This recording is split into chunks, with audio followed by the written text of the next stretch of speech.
আসসালামু আলাইকুম। নতুন এমপিও ফাইল ফরওয়ার্ডিংয়ের ক্ষেত্রে একটি গুরুত্বপূর্ণ ডকুমেন্টস হচ্ছে প্রতিষ্ঠানের স্বীকৃতি। স্বীকৃতির মেয়াদ শেষ হয়ে গেলে এমপিও ফাইল পাঠাবেন কি না সে সম্পর্কে আজকের ভিডিওতে বিস্তারিত আলোচনা করব। প্রতিষ্ঠানের স্বীকৃতির মেয়াদ হয়ে থাকে 3 বছর। স্বীকৃতি প্রদান করে সংশ্লিষ্ট শিক্ষা বোর্ড। আপনারা যারা এনটিআরসি-এ ষষ্ঠ গণবিজ্ঞপ্তিতে সুপারিশপ্রাপ্ত হয়েছেন, অনেক শিক্ষা প্রতিষ্ঠানের স্বীকৃতির মেয়াদ শেষ হয়েছে। এখন করণীয় কী? পুরাতন স্বীকৃতিপত্র দিয়েই কি এমপিও ফাইল পাঠাবেন, নাকি নতুন করে স্বীকৃতি নবায়নের পর এমপিও ফাইল পাঠাবেন? স্বীকৃতির নবায়ন করতে একটু সময় লাগে। সেক্ষেত্রে আপনাদের সেই নতুন স্বীকৃতি নবায়নের অপেক্ষায় থাকলে অক্টোবর মাসে এমপিও ফাইল পাঠাতে পারবেন না। সেক্ষেত্রে কি আপনারা ডিসেম্বরের জন্য অপেক্ষা করবেন? নিশ্চয় না।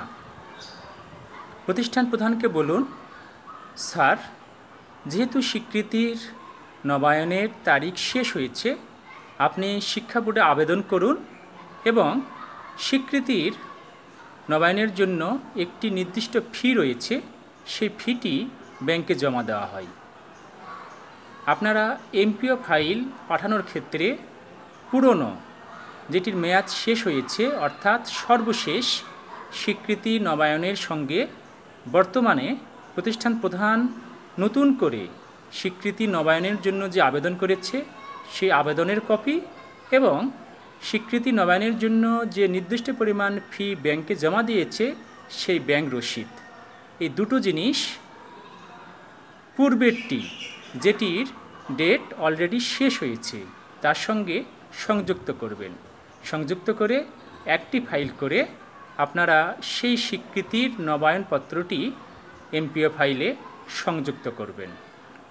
ইনশাল্লাহ আপনাদের এমপিও ফাইল এ কারণে রিজেক্ট হবে না।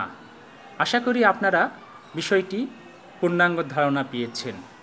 যে সকল প্রতিষ্ঠানের স্বীকৃতির মেয়াদ শেষ হয়েছে সেই সকল প্রতিষ্ঠান প্রধান স্যারেরা দ্রুত সময়ের মধ্যে স্বীকৃতি নবায়নের জন্য আবেদন করবে, নির্দিষ্ট পরিমাণ ব্যাংকে ফি জমা দেবে।